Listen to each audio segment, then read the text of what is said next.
Good evening, dear listeners, and a very warm welcome to you all, wherever you are tuning in from tonight, maybe cozied up in bed, listening from your favorite quiet corner at home, or perhaps relaxing somewhere peaceful with the world fading away outside. I'm so glad you've joined me here. Take a slow, deep breath. Let your shoulders drop.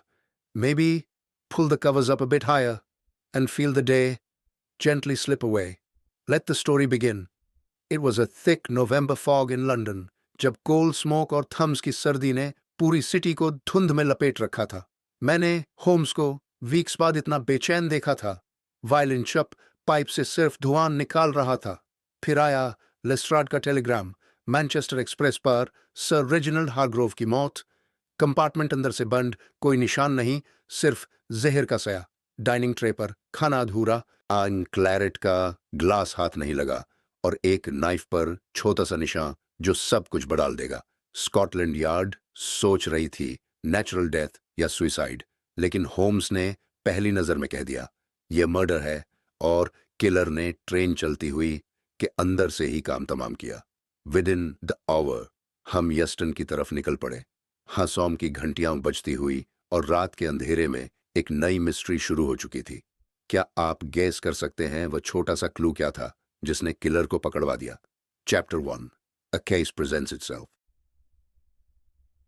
It was a raw November evening in 1889 when the fog lay so thick upon London that the gas lamps along Baker Street appeared as nothing more than dull orange smudges against the murk.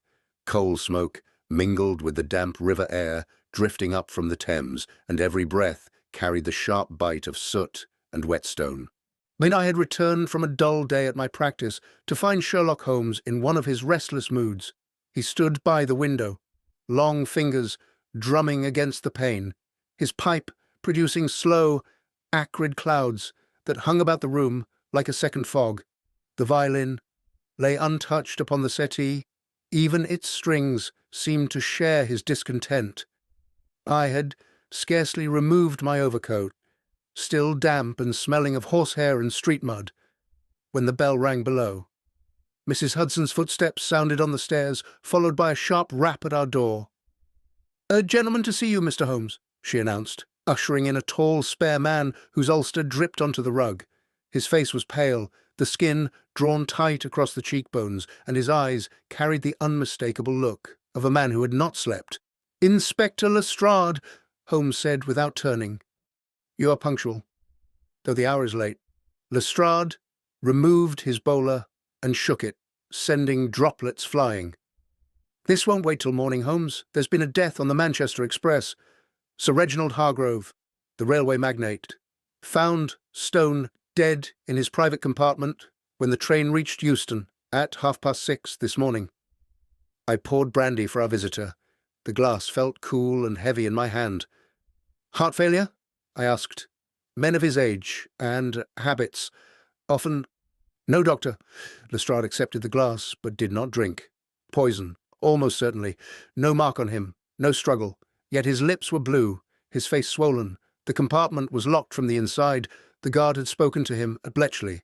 Hargrove complained of feeling unwell and asked not to be disturbed. When the train reached Euston, the door was still bolted. We had to force it." Holmes turned at last, eyes bright with interest. "And the scene?" "Preserved as far as possible. The body's at the mortuary now, but I've had the carriage shunted to a siding at Euston. The supper tray was still there. Roast beef, bread, claret. He'd barely touched the food. A glass of wine stood half full." "Half full," Holmes repeated softly. "Curious." Lestrade nodded. Hargrove was returning from a meeting in Manchester. He'd been fighting the great amalgamation scheme, the London and North Western, swallowing up half a dozen smaller lines. He claimed the share dealings were fraudulent, that certain directors were watering stock and bribing officials. There were whispers of blackmail. Documents he carried, correspondence, the ledgers, have disappeared from his briefcase. Holmes crossed to the mantel and knocked out his pipe against the fender. The sharp, metallic tap echoed in the quiet room. "Who else was on the train?" "Several, with reason to wish him silent. Theodore Vance, rival investor, travelling in the next carriage. But one, Mrs. Eliza Cartwright, widow of a shareholder. Hargrove's schemes ruined. She was in third class, but had been seen near first class at Rugby. Captain Lionel Drayton, retired army man with money tied up in the lines. Young Philip Langford, Hargrove's nephew and heir apparent, and a foreign gentleman, Count Victor Orloff, attached to the Russian embassy. He had business interests in British rail expansion. I confess I felt the familiar stir of excitement and unease. 5 names, each carrying motive, each placed along the same iron road. Scotland Yard's view? I asked. Lestrade gave a short, mirthless laugh. Suicide or apoplexy. The commissioner wants it closed quietly. Hargrove was no friend to certain powerful men. But I've seen poisonings before. This one stinks of design. Holmes reached for his ulster. Then we shall go at once. Watson? I was already pulling on my boots. The hansom rattled through the fog-bound streets, the horses' hooves muffled, the driver's whip cracking now and then like a pistol shot. Euston Station loomed ahead, its great Doric propylaeum half lost in the mist, the iron train shed exhaling steam, and the hot metal smell of brakes. Porters called hoarsely, engines hissed, somewhere a whistle shrieked. Lestrade led us along the platform to a siding where the Manchester Express stood isolated, its varnish dulled by soot and night damp. A constable saluted and unlocked the door to the first-class carriage. The compartment was narrow, oppressively warm despite the hour. The heating pipes beneath the floor still gave off a faint metallic warmth. The air held the mingled scents of cigar smoke, good leather, roast meat beginning to turn, and something sharper, almost chemical, beneath it all. Hargrove's seat was empty now, but the impression of his body remained in the plush. A dark droplet stained the carpet near the door. The supper tray rested on the small table, knife laid across a half-cut slice of beef, fork untouched, claret glass with perhaps 2 inches remaining, its surface filmed. The briefcase lay open, papers gone, save for a crumpled timetable and a singed corner of notepaper bearing only the words, "Must be stopped. Crew." Holmes dropped to one knee, a lens in hand. He studied the carpet first. This droplet, not blood, ink, no, something viscous. He scraped a minute portion into an envelope with the tip of his penknife. "And the fork, Watson. Observe. It is perfectly clean. Yet the knife has been used. A man who cuts his meat but does not lift the fork to his mouth." I bent closer. The fork's tines gleamed, no trace of grease or gravy. He felt ill before he could eat properly, or he never intended to eat at all. Holmes rose. The poison was almost certainly in the food, yet he cut but did not partake. Why? He moved to the window. The catch was secure, the glass fogged on the inside. No forced entry, the door was bolted from within, yet someone reached him between Rugby and Crewe. Lestrade cleared his throat. The steward swears the tray was delivered at Rugby and collected at no further stop. Hargrove answered when checked at Bletchley. Holmes's gaze returned to the glass. He lifted it, sniffed. Claret, yes, but beneath it, something vegetal, bitter, not prussic acid, something slower perhaps, digitalis, atropine. We shall see. He turned to me. Note the temperature, Watson. The compartment remains warm, yet the body was cold when discovered. Someone took care that the heating pipes stayed active. I confess I had noticed nothing remarkable about the warmth, though perhaps you, dear reader, were more observant than I. Holmes straightened, a thin smile touching his lips. Sir Reginald Hargrove carried more than shares in his briefcase. He carried evidence that threatened powerful interests. That someone ensured he never reached Manchester. He closed the door behind us as we stepped onto the platform. The fog had thickened.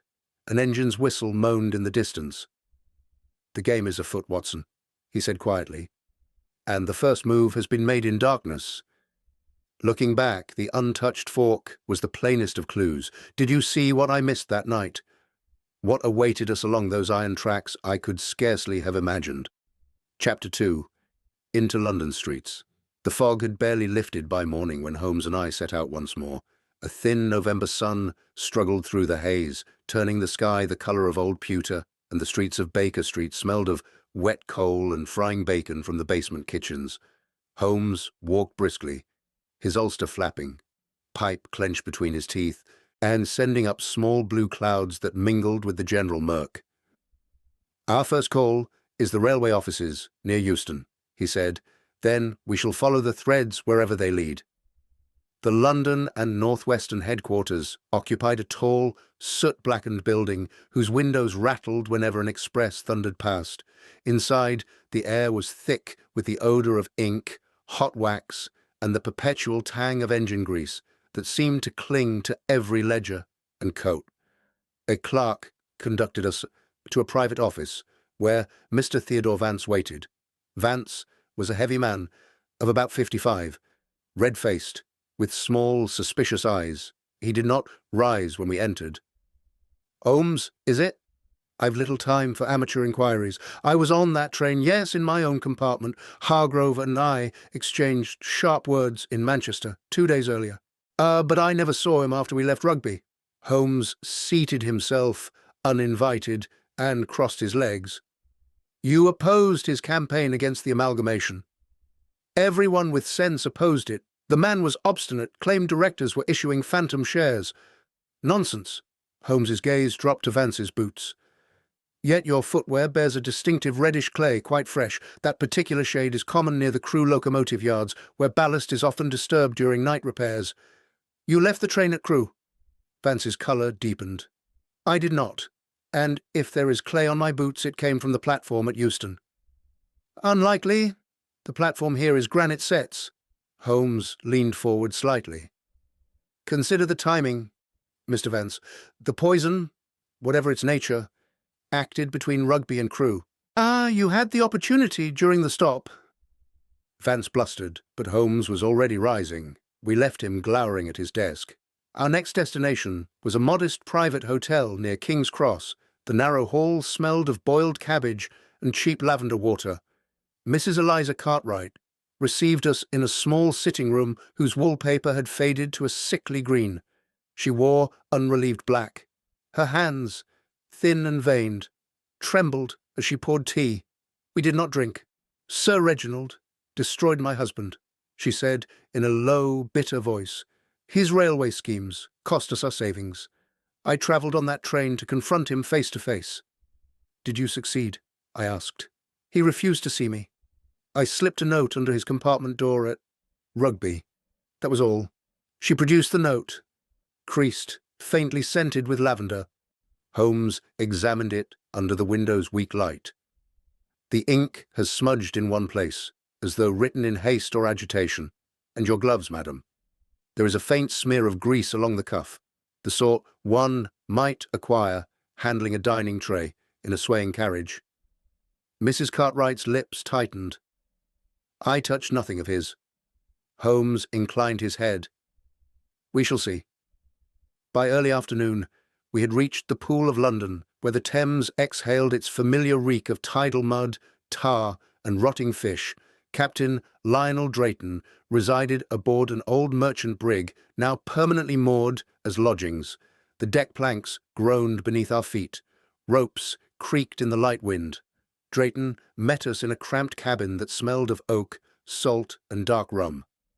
"Hargrove owed me a considerable sum from a Brazilian railway venture," he growled, though pouring 3 tin mugs of the rum. It tasted of charred wood and molasses. I was going north to press my claim in person. Holmes studied the captain's right hand. A fresh bruise darkened the knuckles. "A recent disagreement." "Friendly boxing bout ashore last week, nothing more." Yet I noticed, and Holmes certainly did, that the cuff of Drayton's coat bore a small, dark stain, similar in colour to the droplet we had seen in the compartment. Our fourth call took us to a quiet club in Pall Mall. The air inside was rich with cigar smoke, polished mahogany, and the faint metallic note of silver polish. Young Philip Langford, Hargrove's nephew, met us in a corner of the smoking room. He was no more than 25, fashionably dressed, but his eyes were restless. My uncle was generous, but we had quarrelled over the terms of his will. Nay, I was on the train, yes, in the carriage behind his. I never entered his compartment. Holmes regarded the young man's waistcoat. Your watch chain carries the insignia of the London and North Western Guard Service. A memento? A gift from a friend in the company, Langford answered quickly. Holmes said nothing further, but the gleam in his eye told me he had noted the flush that rose to the young man's cheeks. We made one final attempt that day, to the Russian embassy in Kensington. A liveried servant informed us that Count Victor Orlov had departed unexpectedly for Manchester on an earlier train. The door closed, politely but firmly, in our faces. Dusk was falling as we returned to Baker Street. The lamps were being lit. Their yellow glow fought a losing battle against the creeping fog. Our boots were heavy with the day's accumulations of mud and station grime. Holmes threw himself into his chair and lit a fresh pipe. 5 suspects, Watson, each with means, each with motive. The poison was introduced at or shortly after Rugby. Its effects became fatal by Crewe. Yet the untouched fork remains the strangest detail. A man cuts his meat, but does not eat. Why? I poured us both brandy. The spirit burned pleasantly against the chill that had settled in my bones. Perhaps he suspected something in the food and stopped. Or perhaps the poison was never meant for the food at all. Holmes exhaled a long plume of smoke. Tomorrow we must return to the line itself. The answer lies along those steel rails. I confess I felt the weight of the case settling upon me. 5 men and 1 woman, each shadowed by grievance or greed. The evidence pointed in several directions at once. I was lost among them. Were you, dear reader? What happened next, along that iron road, would test us both more severely than I then imagined. Chapter 3. Deeper Waters. The next morning brought a thin, cold rain that turned the London pavements to glistening black mirrors. Holmes was already at the breakfast table when I entered our sitting room, studying a railway timetable with the intensity he usually reserved for ciphertexts. The coffee smelled strong and bitter. Toast lay cooling on the rack. We return to Euston, he announced without preamble. I wish to examine the carriage once more in daylight and then proceed along the line itself. The Manchester Express leaves at 10:15. We shall travel as far as Rugby, perhaps beyond. I swallowed a hasty cup of coffee, amid its heat scalding my throat, and we were soon in a hansom again, the horses' hooves splashing through shallow puddles that reflected the grey sky. The station was alive with the usual clamour. Whistles shrieking, porters shouting, the metallic clang of luggage being loaded, the low rumble of departing engines sending tremors through the platform stones. Lestrade met us beside the same isolated carriage, his coat collar turned up against the drizzle. I've had the compartment sealed since yesterday. Nothing's been touched. Holmes stepped inside first. The air was cooler now, the heating pipes silent, yet a faint residual warmth lingered in the woodwork, like the memory of fever. The smells had altered slightly. The roast beef had begun to turn, adding a sour note to the cigar smoke and leather. Beneath it all persisted that faint, invegetal bitterness I had noticed before. Holmes went directly to the small table. He lifted the claret glass once more and held it to the light, filtering through the rain-streaked window. A thin sediment clung to the bottom, almost invisible, unless the angle was precisely right. "Not wine lees," he murmured. "Crystals. Look here, Watson." I bent close. Tiny, colourless specks adhered to the interior. Holmes scraped one onto a clean slide and examined it under his pocket lens. Crystalline residue, soluble in alcohol, bitter to the taste. Digitalis, I should say, or a near relation. But observe, the level of wine is unchanged from yesterday. He sipped once, perhaps twice, yet the greater part remained. Why? He set the glass down and turned his attention to the supper tray. The knife still lay across the half-cut beef. In the fork gleamed untouched. Holmes lifted the fork and studied its tines under the light. Clean. No trace of meat, no grease. Yet the knife shows use. He paused, then pressed a finger lightly to the beef. Cold, congealed fat, but the surface is undisturbed, save for that single cut. Lestrade frowned. Meaning? Meaning, Sir Reginald cut one slice. And stopped. He did not eat, yet the poison acted. Holmes knelt beside the carpet again. The dark droplet near the door had dried to a small, hard spot. He moistened his fingertip and touched it. The residue came away faintly brown. Ink, he said. Ordinary writing ink. Recently spilled. And here, he pointed to a faint smudge on the armrest nearest the window. Another trace. Someone wrote in haste, blotted clumsily, and a drop fell. He rose and paced the narrow space, 3 steps one way, and 3 back, the familiar rhythm of his thought. Now consider the sequence. At Rugby, the steward delivers the tray. Hargrove is alive and answers when checked at Bletchley. Between Bletchley and Crewe, the poison takes effect. Yet no one entered. The door remained bolted, the window latched. He stopped pacing and faced us. Therefore, the poison was already present when the tray arrived, or introduced without entry. I felt a prickle along my spine. How? Holmes's eyes gleamed. Recall the fork, Watson, untouched, the knife used once. A man who cuts but does not eat may have seen something amiss, or someone wished him to cut. He lifted the knife by its handle with a handkerchief. The blade was ordinary steel, slightly curved from sharpening. He turned it slowly. Near the tip, almost invisible against the metal, was a minute scratch. Fresh. It's bright. A nick, he said. Made recently. And beneath it, he angled the blade to catch the light. A thin, dark line ran along the cutting edge, no thicker than a hair.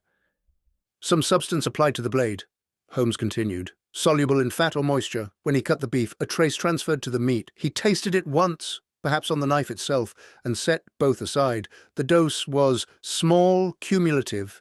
Digitalis acts slowly unless massive, enough to kill over hours. Lestrade gave a low whistle. Then the killer poisoned the knife before the tray, left the dining car. Precisely, and left the fork clean so the murder would appear to be in the food or wine. Classic misdirection.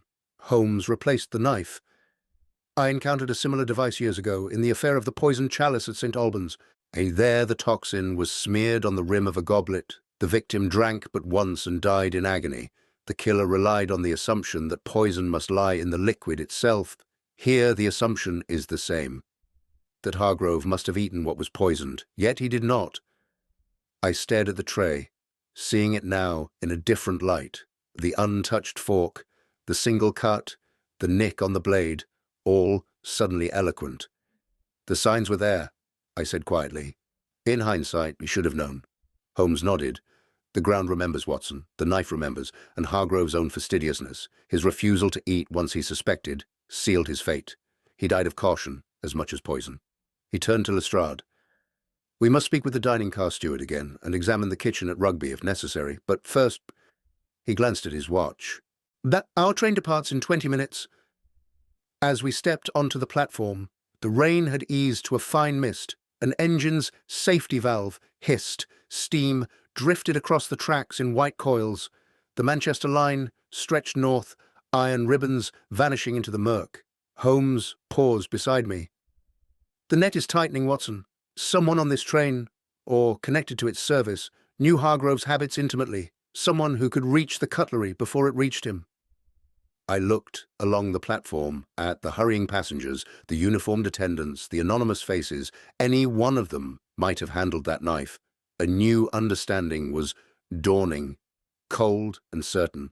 The death had not been impossible. It had been meticulously simple. Yet what lay ahead along those rain-slicked tracks would prove far more tangled than either of us yet suspected.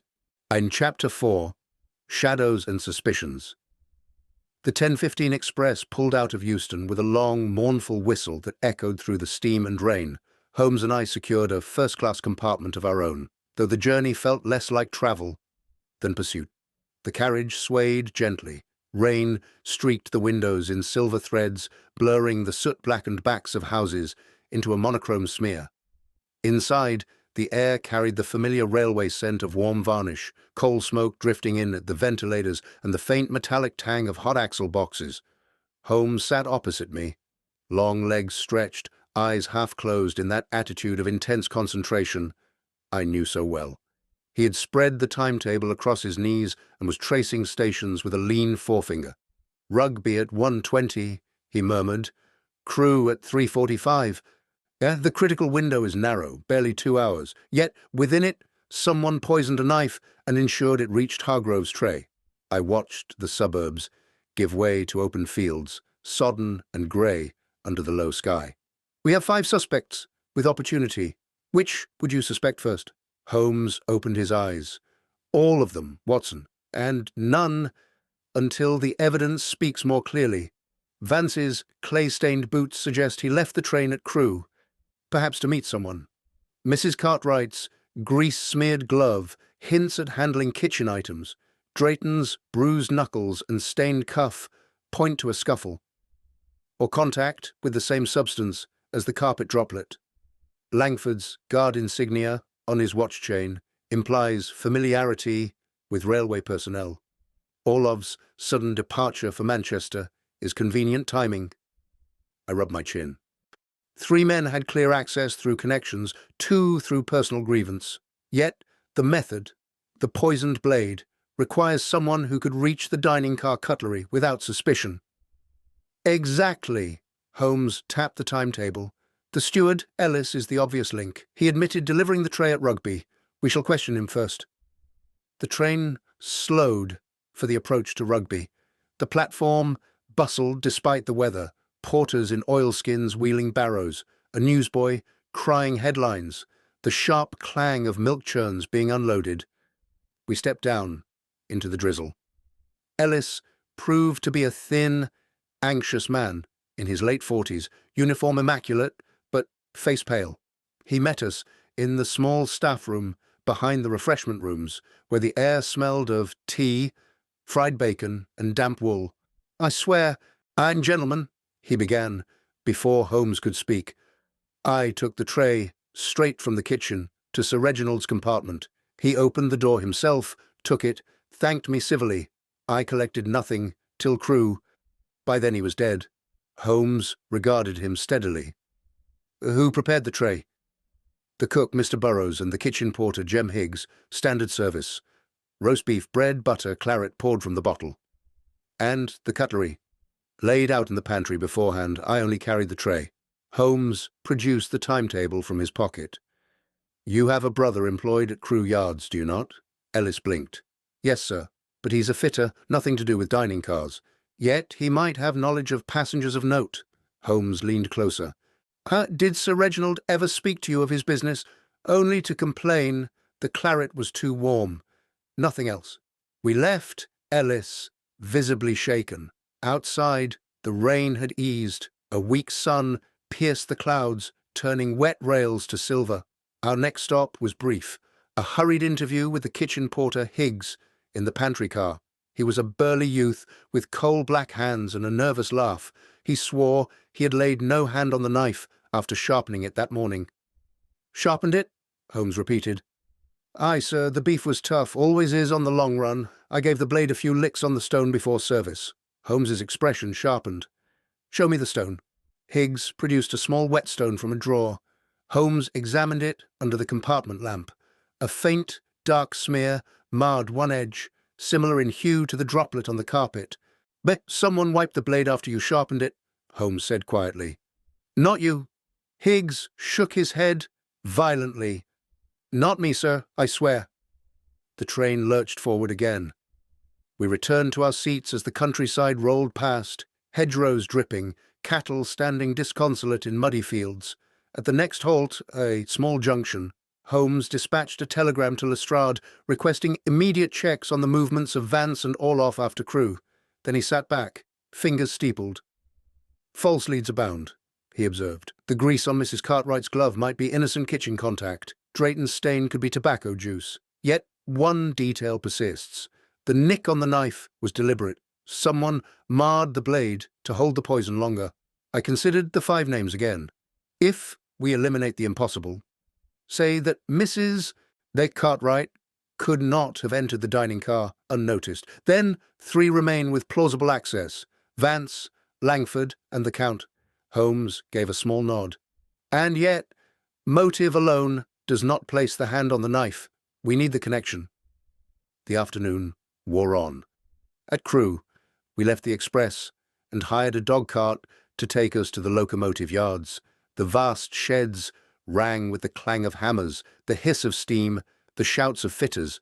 The air was sharp with oil, hot iron, and burning coal. We found Drayton's name on a lodging register near the yards. He had, indeed, stayed overnight after leaving the train. The landlady, a stout woman smelling of carbolic and boiled onions, remembered him arriving late with mud on his boots. "Red clay," she said. "From the sidings, I reckon." Holmes examined the register. There beside Drayton's name was a penciled note: "Left early for Manchester." As dusk gathered, we returned to the station. The lamps were lit, their yellow glow reflected in puddles like scattered sovereigns. Holmes stood on the platform, watching a goods train rumble past, its trucks laden with coal.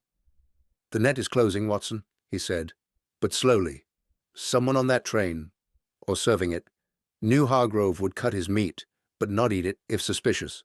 That argues intimate knowledge of the man's habits." I pulled my coat tighter against the evening chill. "Then we must find who among the 5 possessed such knowledge."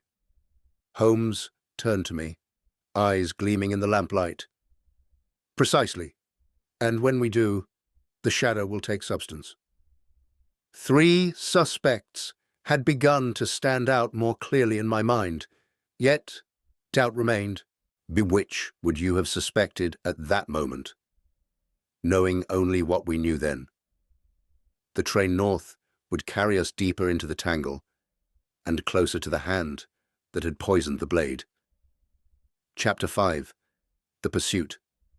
The rain had ceased by the time we left Crewe, but a raw wind swept across the platform, carrying the sharp scent of wet iron and engine smoke. Holmes purchased 2 first-class tickets for the next northbound express, due within the half-hour. We stood beneath the great iron canopy of the station, while porters trundled barrows past us and a locomotive shunted trucks with rhythmic clanks that echoed off the brick walls. "Our quarry has a head start," Holmes said, consulting his watch. "Orlov left 2 days ago. Vance and Drayton may have followed on earlier trains. Langford remains in London. For now. We go to Manchester. The trail leads there." The express arrived with a rush of steam that tasted of hot metal and coal dust. We boarded swiftly. The compartment was empty, save for ourselves. As the train gathered speed, the countryside blurred into streaks of grey and brown. Hedges whipping past the window in wet flashes. The carriage rocked steadily. The wheels sang their iron song beneath us. Holmes produced the small envelope containing the scraped residue from the compartment carpet and the smear from the whetstone. He held it to the lamp. "Ink and a trace of grease. Both recent. The ink matches that of the charred fragment in Hargrove's briefcase. Someone wrote a note in the compartment, blotted it, spilled a drop, then fled before the poison took full effect." I leaned forward. "Fled how?" The door was bolted. "Precisely the puzzle." Holmes's eyes narrowed. "Yet the bolt can be drawn from outside with a length of fine wire or thread passed under the door and looped over the knob. A child's trick, but effective if the killer left before the train moved again. The heating pipes kept the body warm, delaying discovery. The train slowed for a junction. Signals clanged past. Holmes rose suddenly. "We change at Stafford. There is a goods yard there where private carriages are sometimes attached. I wish to speak with the yardmaster." We alighted at Stafford into gathering dusk. The yard was a labyrinth of sidings lit by flickering braziers. The air smelled of oil, wet timber, and the faint sweetness of creosote. A burly yardmaster in oilskins met us beside a signal box. "Gentlemen?" Holmes showed his card. "A private carriage was attached to the Manchester Express 2 nights ago. I require its number and destination." The man consulted a ledger by lantern light. Carriage 47, attached at Crewe, went forward to Manchester, Victoria, belonged to a foreign gentleman. Count Orloff, I believe. Holmes's expression hardened. And its present whereabouts? Still at Victoria Sidings, sir. Not yet returned south. We thanked him and caught the next local train north. The journey seemed interminable. Rain began again, drumming on the roof like impatient fingers. Holmes sat silent, fingers steepled, staring into the darkness beyond the window. At Manchester, Victoria, the station was a cavern of smoke and noise, engines hissing, whistles shrieking, the metallic screech of wheels on wet rails. We hired a cab, and the horses' hooves clattered on cobbles slick with rain and oil. The driver's oilskin reeked of tar and wet wool. Victoria Sidings, Holmes instructed. The cab rattled through narrow streets where gas lamps burned yellow halos in the mist. Warehouses loomed, their iron doors shut tight. Somewhere a factory whistle moaned the hour. We reached the sidings at last, a sprawl of dark tracks and motionless carriages under the glare of arc lamps. Holmes paid the driver and led the way along the sleepers, boots crunching on ballast. Carriage 47 stood isolated near the buffer stops, its varnish gleaming wetly. No light showed within. Holmes tried the door. Locked. He produced a set of picks. The lock yielded after a few deft movements. We stepped inside. The compartment was richly appointed. Velvet seats, polished walnut, a small stove, still faintly warm. The air held the lingering odor of Russian cigarettes, strong, aromatic, and a trace of the same vegetal bitterness we had smelled in Hargrove's carriage. Holmes moved swiftly. He opened a travelling desk. Papers lay scattered. Among them was a draft letter in French addressed to a banking house in St. Petersburg. The signature was Orloff's. It spoke of securing control of key shares and removing the principal obstacle. Obstacles, Holmes murmured. Hargrove was more than obstinate. He was dangerous to certain foreign interests. He lifted a small glass vial from the desk drawer. It was empty, save for a few white crystals adhering to the interior. Holmes sniffed cautiously. Digitalis purpurea, foxglove, the pure extract. Enough here to kill several men if administered properly. I felt the chill deepen. Then Orloff... A sudden sound cut me off. Footsteps on the ballast outside. Holmes extinguished the lamp in an instant. We pressed against the wall as the door opened. A figure entered. Tall, cloaked, face shadowed by a wide-brimmed hat. He carried a lantern. Its beam swept the compartment. He moved directly to the desk, opened the drawer, and gave a low exclamation when he found it empty. Holmes stepped forward. "Count Orloff, I presume?" The man whirled. The lantern light caught his features, sharp, aristocratic, eyes wide with alarm. "Yo!" he hissed in accented English. "How did you—" Holmes raised a hand. "No violence, Count. We are not here to arrest you, yet, but the vial you seek is in my possession." "And the knife, you, or your agent, prepared, is in the hands of Scotland Yard." Orloff's hand went to his coat pocket. Holmes moved faster. In a single motion, he seized the man's wrist. A small pistol clattered to the floor. "Enough," Holmes said quietly. "You sought railway influence for your government. Hargrove's evidence of fraud would have exposed the scheme. So you arranged his death, quietly, on a moving train, with no visible entry." Orloff straightened, composure returning. "You have no proof." "I have the crystals, the nick on the knife, the ink stain, your own letter, and the timetable you marked, showing precisely when the steward would pass the tray." The Count's shoulders sagged slightly. "He was warned not to eat. The poison was only on the blade. A trace. He should have died slowly." "Yet, naturally."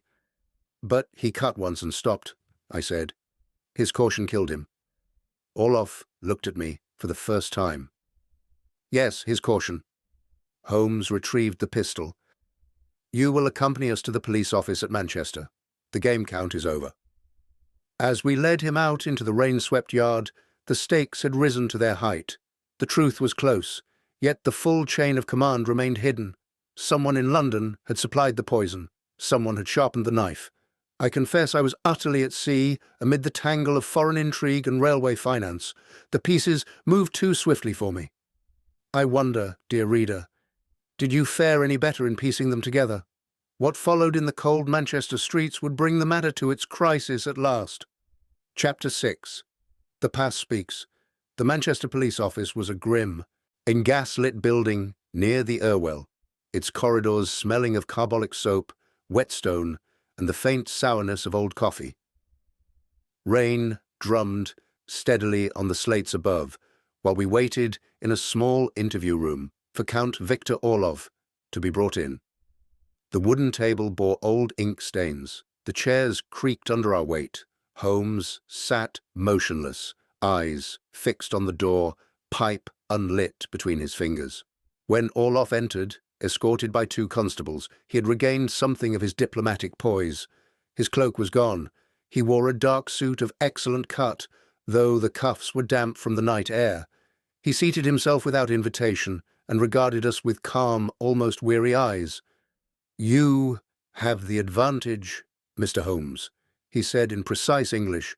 "I shall not waste time with denials. The vial was mine. The digitalis was prepared in street. A Petersburg, for medicinal purposes. How it came to be on a railway knife is another matter." Holmes leaned forward slightly. "Another matter, Count. Your letter speaks of removing an obstacle. Hargrove's evidence of share-watering would have halted the amalgamation, and with it, Russian access to certain strategic rail routes through British companies. You needed him silenced before he reached Manchester and placed those documents before the board." Orlov's lips twitched in what might have been a smile. "You are well informed. Yes, the interests I represent wished the amalgamation to proceed quietly. Hargrove's interference was inconvenient." I felt a surge of anger. "Inconvenient enough to murder a man on a public train." "Murder is a strong word, Doctor. The dose was calculated to mimic natural failure of the heart. He was warned subtly not to eat the meat. A note slipped under his door at Rugby. He should have refused the entire tray." Holmes's voice remained level. "Yet he cut once. The poison transferred. He died." Orlov inclined his head. "A miscalculation. He was more cautious than anticipated." Holmes produced the charred fragment from Hargrove's briefcase.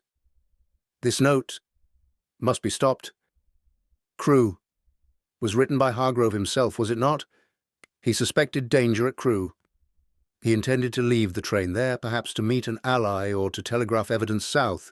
Orlov studied the paper without touching it. "Possible. He had correspondents in London. One in particular, a clerk in the railway office, who had uncovered the fraudulent share issues. A man named Frederick Hale." The name struck me like a cold draught. "Hale. The same Hale who was found drowned in the Thames 2 weeks ago." Orlov's expression did not alter. "An unfortunate accident, I believe. Slipped from Blackfriars Bridge after dark." Holmes set the fragment down. "Accident. Like Hargrove's heart failure. Tell me, Count, who supplied the digitalis to your agent on the train? Who sharpened the knife and nicked it to hold the poison?" Orlov was silent for a long moment. Rain rattled the window like distant gunfire. At last he spoke. "I did not act alone. The agent was not Russian. He was English, a man already compromised, blackmailed over debts. He needed money, and we provided it. In return, he ensured the tray was prepared correctly."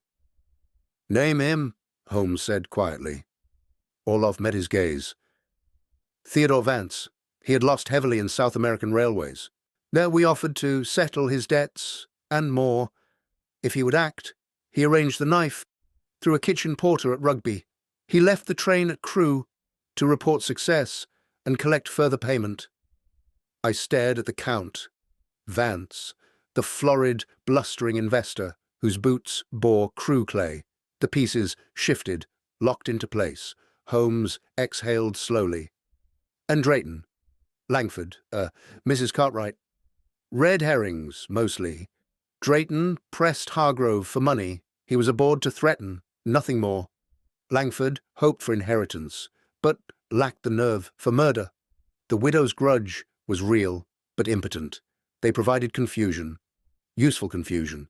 Holmes rose and paced the small room, boots sounding dully on the boards. Vance, then. Motive, debt and promised reward. Means, access through railway connections and the dining service. Opportunity, the stop at Rugby. Yet he required knowledge of Hargrove's habits, the single cart, and the refusal to eat if suspicious. Orlov nodded. Vance had dined with Hargrove several times in Manchester clubs. He knew the man's fastidiousness intimately. The motive was clearer now. Stark and sordid, greed masked as business rivalry, foreign gold lubricating an English hand, connections formed like links in a chain. Yet, not too many, lest the metaphor weary. The past had spoken plainly. Hargrove's crusade against fraud had threatened too many purses, English and foreign alike. I looked at Orlov. You will face charges here. Diplomatic immunity protects me from English law, he replied evenly, but my government will recall me. The scheme is dead. Hargrove's death bought nothing. Holmes stopped pacing. It bought exposure.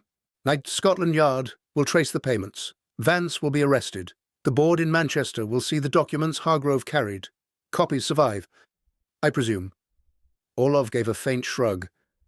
Perhaps the originals vanished with him. Holmes turned to me. We must telegraph Lestrade at once.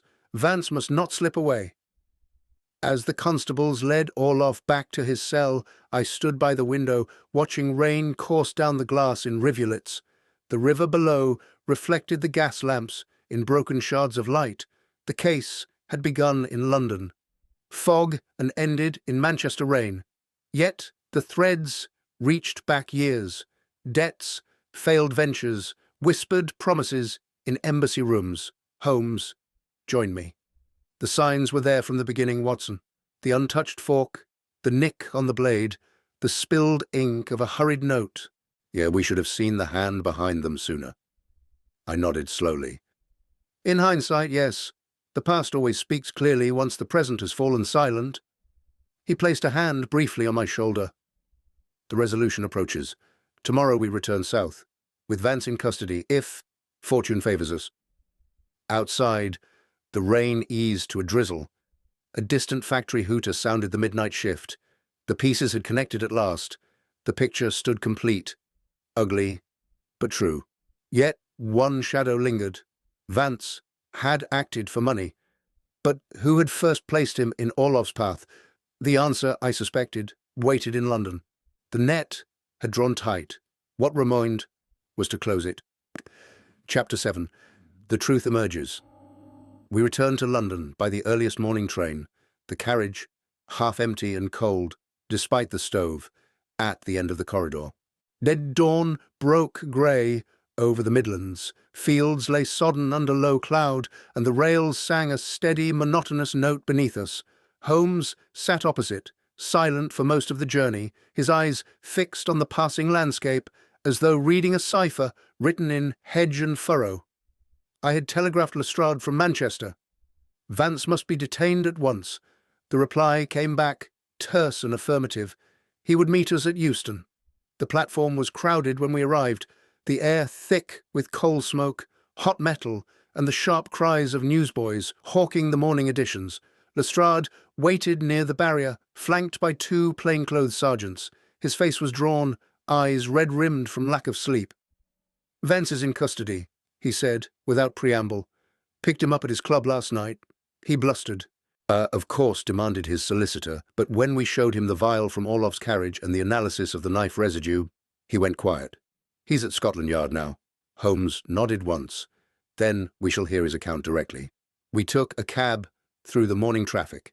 The horses' hooves clattered on wet sets, the driver's whip cracked above the din of omnibuses and costermongers. Scotland Yard's austere corridors smelled of carbolic, old paper, and the faint metallic note of ink and steel. Vance sat in a small interview room, wrists manacled to the table ring.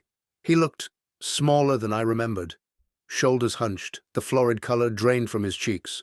Holmes entered first, removing his hat with deliberate calm. Lestrade and I followed. The door closed behind us with a heavy click. Mr. Vance, Holmes began, seating himself across the table. You have been informed of the charges: murder by poison, conspiracy with a foreign agent. Shall we dispense with protestations of innocence? Vance lifted his head. His voice was hoarse. I never meant him to die. Not like that. Holmes leaned forward slightly. Yet you poisoned the knife. You nicked the blade so the digitalis would adhere. You arranged for the tray to reach Hargrove at Rugby, knowing his habits, knowing he would cut once, taste, and stop if anything seemed amiss. Vance swallowed. He was ruining me. The South American shares, worthless. I owed thousands. Orlov approached me 6 months ago, said if the amalgamation went through quietly, certain debts would vanish. He gave me the extract, said it would only make Hargrove ill, delay him in Manchester long enough for the vote to pass. I was to ensure the knife carried it. A trace. Nothing lethal. But it was lethal, I said sharply. You knew the man's heart was weak. Vance's eyes flicked to me, then away. I didn't think. He was warned. The note under the door. He should have refused the tray entirely. Holmes's voice remained even. He cut the meat. The poison entered through the cut surface and his fingers. He died slowly in pain, locked in a compartment with no help near. You call that accident? Vance's shoulders began to shake. I needed the money. Orlov promised more if it succeeded. I left at Crewe to collect it. Thought it done. When I heard he was dead, I panicked, burned what papers I had, tried to vanish north. Lestrade stepped forward. You'll hang for this, Vance. Unless you give us everything, names, dates, the payments. Vance looked up, eyes wet. And there's more. Hale, the clerk who found the share fraud, he was going to testify with Hargrove. Orlov had him silenced first, slipped something in his drink at a public house near Blackfriars, made it look like drowning. A silence fell, broken only by the distant clatter of typewriters in the corridor. Holmes sat back, fingers steepled. You acted as Orlov's instrument, he said quietly, but the design was his. The method, subtle, deniable, was yours. You knew Hargrove's fastidious nature better than most. You dined with him, often enough to observe it. Vance nodded miserably. He always cut first, tasted with the knife tip, never trusted hotel food. I thought, if he suspected, he'd stop. But the dose was too strong. Holmes rose. The truth is out, Mr. Vance. You will repeat this before a magistrate. Every detail. As the sergeants led him away, Vance turned once at the door. I never wanted murder. Tell them that. The door closed. Lestrade exhaled heavily. We'll have the Russian embassy notified. Orlov's already on a steamer for the continent, immunity or no. His career is finished. Holmes walked to the window and looked down at the embankment, where the Thames ran grey and swollen under the morning light. Justice begins here, Watson. The board in Manchester will see Hargrove's evidence. Copies were lodged with his solicitor. The amalgamation will be investigated properly. The fraud exposed. I joined him at the window. The river smelled faintly of mud and coal even through the glass. And the innocent? Langford, Drayton, Mrs. Cartwright? Cleared. Langford's only crime was impatience over inheritance. Drayton's debts were real but unrelated. The widow's bitterness, genuine but harmless. Holmes turned to me, a rare softness in his expression. You were steadfast through it all, Watson, even when the foreign threads tangled the case. I smiled faintly. I confess I marvel at how plainly it lies before us now.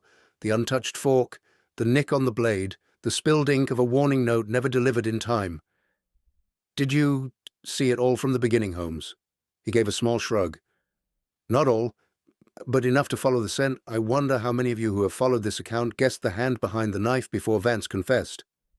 Lestrade coughed. Gentlemen, there's paperwork, statements to sign. Holmes nodded. We shall attend to it. Then, Watson. Perhaps a quiet evening at Baker Street. The violin has been silent too long. As we left the room, the weight of the case seemed to lift slightly. The truth had emerged. cold, sordid, but complete. A man had died for greed and foreign ambition, another would face the gallows for it. Yet, in the quiet satisfaction of resolution, there was also the knowledge that such shadows still moved beneath the surface of London life. Nothing in my long association with Holmes prepared me for how ordinary the hand of murder could appear until the mask was torn away. Chapter 8. Justice. The afternoon following Vance's confession found us once more at Scotland Yard. The building seemed quieter than usual.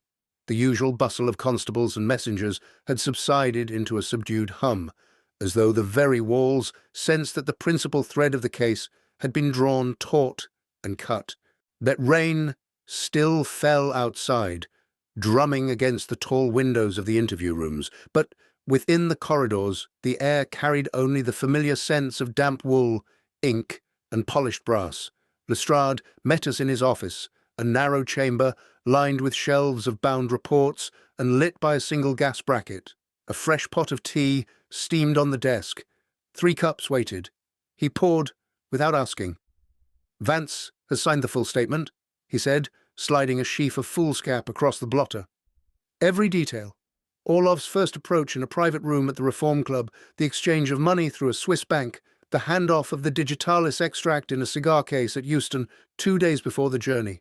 He even described how he nicked the knife himself with a small file while the kitchen porter was fetching coal. Holmes scanned the pages rapidly, in his expression unchanging. He implicates no one else. Only the porter, Higgs, unwittingly. The lad sharpened the blade as ordered, then left the pantry for 10 minutes. Vance slipped in, applied the poison, returned the knife to the tray. Higgs never knew. I set my cup down. The tea was strong, almost bitter. And the note under Hargrove's door? Vance wrote it at Rugby during the stop, slipped it under while the steward was occupied. "Do not partake of the meat. Danger." Crude, but intended to frighten Hargrove into refusing the tray entirely. Instead, it made him cautious enough to cut once and stop.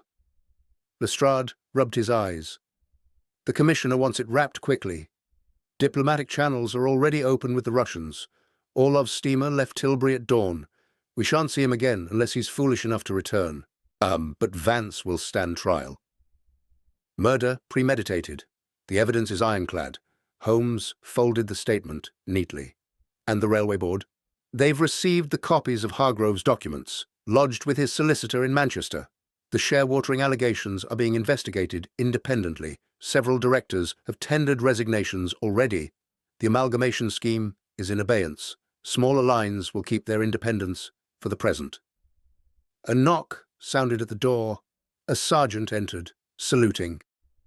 "Sir, Mrs. Cartwright and young Mr. Langford are downstairs. They've heard the news and wish to speak with Mr. Holmes." Lestrade glanced at us. "Shall I send them up?" Holmes nodded. "Let us conclude matters cleanly." Mrs. Eliza Cartwright entered first, still in morning black, and though her posture was straighter than when we had last seen her. Philip Langford followed, hat in hand, looking younger and more uncertain than ever. "Gentlemen," Mrs. Cartwright began, voice steady. "We read the evening papers. Theodore Vance. I knew him slightly, always loud in his opinions, always short of funds. I never imagined—" She trailed off. Langford stepped forward. "My uncle's will is being probated without contest now. The estate passes cleanly to me. But I intend to honour his wishes regarding the smaller railways. No amalgamation on false terms. I owe him that much." Holmes regarded them both. "You were never suspects in earnest, only shadows cast by circumstance. Mrs. Cartwright, your note was innocent. Your presence on the train mere coincidence of timing. Mr. Langford, now your watch chain insignia spoke only of a railway enthusiast, not a conspirator." Mrs. Cartwright produced a small envelope from her reticule. "I have written to the board, withdrawing my late husband's claim against Sir Reginald's estate. Whatever bitterness remained died with him." Langford bowed slightly. "And I have instructed my solicitor to make a donation in my uncle's name to the Railway Servants' Benevolent Fund. It seems fitting, Lestrade cleared his throat. Very commendable. The Yard appreciates your cooperation. When they had gone, the room felt emptier. Lestrade leaned back in his chair. Questions answered, consequences unfolding. Vance will hang, barring a recommendation to mercy, which I doubt. Orloff is disgraced in his own circles. The innocent walk free, and the fraud is exposed. A tidy end. Nay, Holmes. Not quite tidy, Holmes replied. Justice is never entirely tidy. A man lies dead because another's debts outweighed his conscience. Yet the machinery of the law will turn. That's enough for today. We left Scotland Yard as the lamps were being lit along the embankment. The rain had eased to a fine mist. The Thames flowed dark and steady beneath the bridges. Gaslight reflected in long, wavering streaks on the wet pavement. The air tasted clean after the stuffy office. River mud, coal smoke, the faint salt of an incoming tide. Holmes walked beside me in silence for some time. At last he spoke. The impact spreads wider than we see, Watson. Hargrove's death has halted a scheme that would have enriched foreign interests at the expense of British lines. Clerks and shareholders who might have lost everything will keep their positions. Widows like Mrs. Cartwright may find small restitutions. Even young Langford has been given the chance to redeem his uncle's name. I glanced at him. You sound almost satisfied? I am never satisfied when a life is taken, but the balance tips slightly toward order. That must suffice. We turned into Baker Street. The familiar bow window glowed warm against the dusk. Mrs. Hudson had lit the fire early. As we climbed the stairs, the smell of roasting mutton drifted up from below, mingling with the scent of fresh tobacco and old books. In our sitting room, Holmes cast off his ulster and stood before the fire, hands clasped behind his back. Nothing in my experience prepared me for the revelation of how ordinary the machinery of murder can be, I said quietly. A nick on a knife, a spilled drop of ink, a whispered promise of money, yet together they ended a life and shook a railway empire. Holmes turned, eyes catching the firelight. The ordinary is the most dangerous, Watson. The extraordinary announces itself. The commonplace slips past unnoticed. Until we notice. He reached for his violin, tucked it under his chin, and drew the bow once. Slow, mournful. The note hung in the air like a question answered at last. Outside, London carried on. Trains ran, deals were struck, lives continued, but one shadow had been lifted, one debt paid in full. The consequences were unfolding still. Yet, for tonight, the scales rested even. Chapter 9. Restoration. The trial of Theodore Vance opened at the Old Bailey in the first week of December. It under a sky so low and leaden that the courtroom lamps burned at midday. The great hall smelled of old oak, beeswax polish, and the faint, acrid tension of gathered spectators. I sat in the public gallery beside Lestrade, who had come in plain clothes, his bowler resting on his knee. Holmes had declined to attend. He preferred, he said, to let the law take its measured course without his presence drawing further attention. Vance stood in the dock, diminished by the high wooden rail and the weight of his own confession. His counsel, a young barrister with nervous hands, argued diminished responsibility. Debts had clouded judgment. Foreign influence had coerced action. The intent had been only to delay, not to kill. The Crown prosecutor demolished the plea with calm precision. Yet the jury needed less than 2 hours to return their verdict, guilty of murder. The judge, in his scarlet and ermine, pronounced sentence with the gravity the occasion demanded. Death by hanging. No recommendation to mercy. Vance heard it without visible change of expression. Only when the black cap was placed on the judge's head did his shoulders sag at last. He was led below to the cells beneath Newgate, where the clang of iron doors echoed like the closing of a book. Outside the court, a thin sleet had begun to fall. Lestrade pulled up his collar as we walked toward Ludgate Hill. "It's done," he said. "The papers will have their headlines tomorrow. Railway magnate poisoned for foreign gold. The public will read, tut, and forget by next week." "Some will not forget," I replied. Hargrove's family, the smaller shareholders, The clerks who might have lost their livelihoods.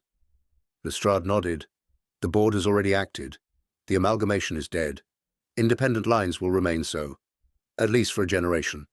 And young Langford has kept his word. He's endowed a trust in his uncle's name for railway widows and orphans, small but honourable. We parted at the corner of Fleet Street. Lestrade returned to the yard. I made my way back to Baker Street through streets already darkening with winter dusk. The gas lamps flared one by one, their light catching on wet pavements like scattered coins. The air carried the familiar London winter bouquet, coal smoke, roasted chestnuts from a barrow, the faint river tang drifting up from Blackfriars. At 221B, Mrs. Hudson had kept the fire bright. Holmes sat in his armchair, legs stretched toward the blaze, a violin resting across his knees. He had been playing softly when I entered, some slow, minor air that seemed to match the mood of the day. He set the instrument aside as I hung my coat. "The sentence?" he asked. "Death."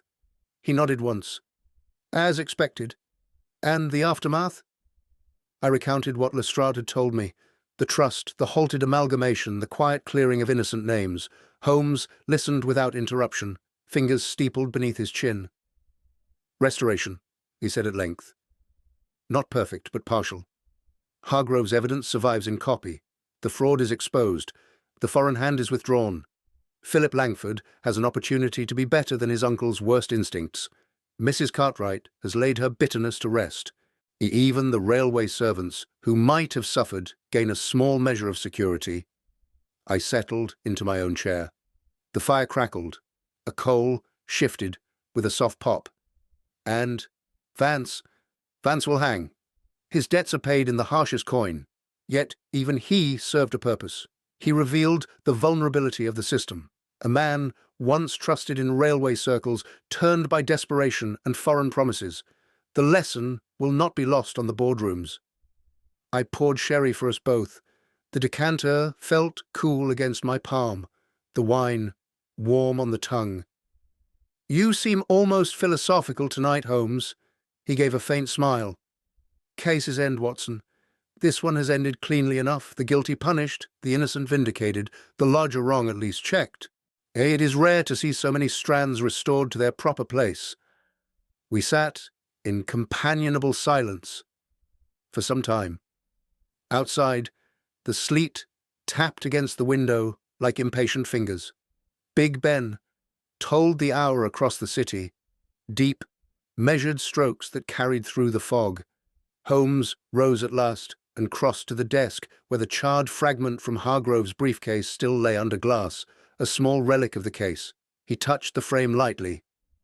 "The signs were there from the first," he said quietly. "The untouched fork, the nick on the blade, the spilled ink of a warning never fully heeded. We followed them, step by step, and they led us here." I joined him. In hindsight, the chain was plain. Yet, at the time, I confess I was often lost among the shadows. He turned to me. "You were never lost, Watson. You observed, you questioned. Bet you kept faith when the path grew tangled. That is no small thing." I felt a warmth that had nothing to do with the fire. Then the case is truly closed. It is. The documents are filed, the sentence passed, the innocent walk free. Normalcy returns, to Baker Street at least. He returned to his chair and took up the violin again. This time, the air he played was lighter, a gentle, flowing melody that spoke of resolution rather than melancholy. I listened, glass in hand, while the fire burned low and the sleet eased to silence outside. Later, as I prepared for bed, I reflected on the weeks that had passed. A death on a moving train had rippled outward, through boardrooms and embassy rooms, through the lives of widows and heirs, through the iron veins of Britain's railways. One man's greed had nearly altered the map of commerce. In one man's death had prevented it. Order had been restored, not perfectly, never perfectly, but sufficiently. The guilty faced justice, the wronged found redress. The city carried on. I extinguished the lamp and lay in the dark, listening to the faint creak of the house settling and the distant rumble of a late train crossing the points somewhere near Marylebone. The Manchester line still ran, carrying passengers and freight and secrets of its own. But For tonight, at least, the shadows held no fresh menace. The case was closed, and in its closing, a measure of peace returned to Baker Street. Chapter 10. Baker Street Reflections. Winter had settled firmly upon London by the middle of December. Snow lay thin and dirty in the gutters of Baker Street, and the gas lamps burned with a steady and yellowish glow that barely pierced the early evening murk. I returned to 221B1, bitter afternoon, to find the sitting room warm and lamplit, the fire crackling behind its guard, and the familiar odour of Holmes's strong shag tobacco mingling with the scent of Mrs. Hudson's fresh-baked bread drifting up from below. Holmes sat in his usual chair, legs stretched toward the hearth, a morning paper folded across his knee. The headlines still carried echoes of the case. Railway poisoner hanged at Newgate, in bold type, followed by smaller notices of the halted amalgamation and the quiet investigations still proceeding in Manchester boardrooms. He looked up as I entered, shaking snow from my ulster. "You are late, Watson." The fire was beginning to think itself neglected. I hung my coat and hat, rubbed my hands before the blaze. I stopped at the club. Lestrade was there, looking almost cheerful. He says the Yard has received a commendation from the railway directors for swift resolution of a delicate matter. Holmes gave a dry chuckle. High praise, indeed. They mean they are relieved the scandal did not spread further. Sit down. There is brandy in the decanter. I poured 2 glasses. The spirit caught the firelight like liquid amber. We drank in silence for a moment, listening to the muffled clop of a hansom passing below and the distant toll of a church bell marking the hour. "The newspapers have moved on already," Holmes observed. "Yesterday's sensation is today's forgotten paragraph. Yet the ripples continue. Philip Langford wrote to me this morning. He has taken a seat on the board of one of the smaller lines his uncle championed. Intends to see the shares remain in honest hands." I nodded. Good. The young man has grown a spine at last. "And Mrs. Cartwright has left London. She wrote to thank us, said she has taken a small cottage near Bath, where the air is cleaner and memories less sharp. She enclosed a cutting from the Manchester Guardian. The fraud inquiry has led to 3 directors resigning and several prosecutions pending." Holmes set his glass aside and reached for his pipe. He filled it slowly, methodically, the tobacco rustling like dry leaves. Vance's execution was quiet. No crowd, no last-minute reprieve. He met his end as he met most things, without grace. Yet even there some small justice was done. His confession ensured the truth reached the public record. I settled deeper into my chair. The warmth of the fire eased the chill from my bones. The brandy spread a gentle heat through my chest. Looking back, Holmes, it seems almost incredible that so much turned on so little. A nick in a knife blade, a single cut of meat, an untouched fork. Yet those trifles unraveled a web of debt, greed, and foreign intrigue. He struck a match. The flare illuminated his lean features for an instant. "The commonplace is the murderer's best disguise, Watson. We expect drama, struggle, blood, locked doors. Instead, we find a poisoned edge on an ordinary dining knife, a hurried note slipped under a door, a man's caution sealing his own fate. The ground remembers every step. The steel remembers every nick." He drew on the pipe, sending a slow blue cloud toward the ceiling. "I've been reflecting on the case these past days. Not merely the facts, the fork, the ink, the digitalis, but the larger pattern. Railways bind this island tighter each year. They carry coal, cotton, people, fortunes, secrets. A single death on one line threatened to alter the map of commerce for a generation. We prevented it. Yet similar shadows move still, unseen, unremarked, until the next crisis." I regarded him across the hearth. "You sound almost melancholy." "Not melancholy. Thoughtful. We restored a measure of order, yes, but order is fragile. One man's debts, another's ambition, a third's foreign gold, and the balance tips again. He rose and crossed to the window. Outside, snow had begun to fall once more, large, soft flakes drifting past the glass like silent moths. He stood there a long moment, hands clasped behind his back. "Do you ever tire of it, Holmes?" I asked quietly. The endless succession of shadows." He turned, eyes catching the lamplight. "Tire? No. There is satisfaction in seeing the pattern emerge from chaos, in watching the guilty face the consequences they thought safely hidden. And there is companionship in the work." He gave a small, rare smile. "You have been my steadier compass, Watson. Without your questions, your observations, your stubborn insistence on humanity amid the facts, I might lose sight of why the work matters." I felt a warmth that owed nothing to the fire or the brandy. "Then we continue. We continue." He returned to his chair and took up the violin once more. This time he played no mournful air, but a lively, lilting melody, something from an old English suite, bright and untroubled. The notes danced through the room, and mingling with the crackle of the fire and the soft patter of snow against the panes. I leaned back, glass in hand, and let the music wash over me. The case was closed. Truly closed. Vance had paid the ultimate price. Orloff had vanished into diplomatic exile. The innocent had found new footing. The railways rolled on under cleaner skies. London carried forward as it always did. Noisy, smoky, ceaseless. Yet, for a brief season, one small corner of it had been set right. To those who have followed this account from the fog-bound platform at Euston to the quiet fireside at Baker Street, I offer my thanks. You have shared the journey, puzzled over the clues, perhaps seen what I missed in the moment. That is the true companionship of such tales. The reader and the chronicler walking the same shadowed path, step by step, in until the light breaks through.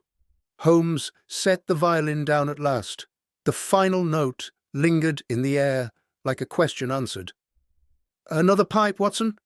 Another pipe?" He filled the bowl again. I refilled our glasses. Outside, the snow fell thicker now, blanketing the street in silence. Inside, the fire burned steady, the room warm, the shadows held at bay. For tonight, at least, the game, for the present, was over. And in its quiet aftermath, Baker Street knew peace.